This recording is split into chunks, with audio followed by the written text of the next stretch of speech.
Матаяс 3 дугаар бүлэг. Тэр өдрүүдэд баптист Иоаннаас ирээд Юдэагийн цөлд сургаалзан улмаар та нар гимшин иргэ.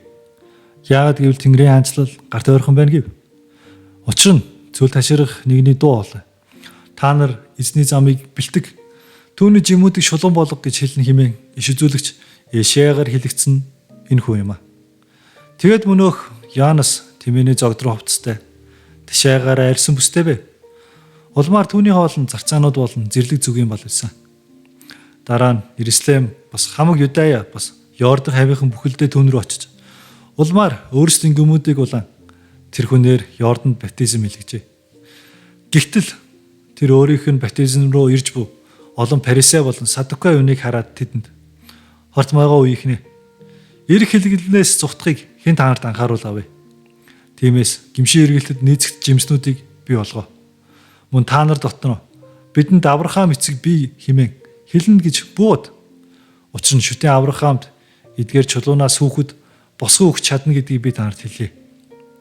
Мөн идүүгээ сүгч бас моддын үндэс рүү тавигдчихад байна.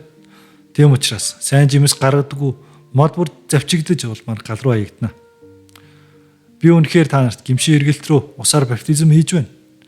Харин миний дараа ирж буй нэгэн бол надаас илүү авгаа. Би түүний шаахаагч тех үн зэнгүй. Тэр та нарт ариун сүнсээр бас галаар баптизм хийх болно. Түүний тарианы хийсгүр гарт нь байна. Тэгээд тэрээр өтрмээ бүрэн цайруулж цэвэрлчгээд буудагаа амбарт хураана. Харин хальсыг нь бөхөөгдөшгүй галаар шитаана гэлээ. Тэр үед Есүс Иоаннасаар баптизм хийхээр Галилаас Йордан руу түүн рүү ирлээ. Гэтэл Иоаннас түүнийг хориглож би танаар баптизм хийлгэх хэрэгтэй байтал улмаар та над руу ирж байгаа юм уу гэв. Тэгтэл Есүс түүнд хариулав. Одоо энэ ийм байхыг зөвшөөрөө.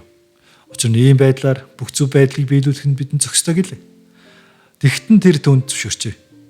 Улмаар Есүс баптизм хийлгчихэд уснаас шууд гарлаа. Тэгэхэд ажигтун тэнгэрүүд өөрт нь нээгдсэн бөгөөд тэрээр шүтэний сүнс цагтаа мэт доош бууж өөр дээр нь ирэхийг харваа. Улмаар ажигтун Тэнгэрээс нэгэн дуу болоо. Энэ бол миний хайрлагцсан хүү. Түүн дотор би ихэд тааламжтай байдаг гэлээ.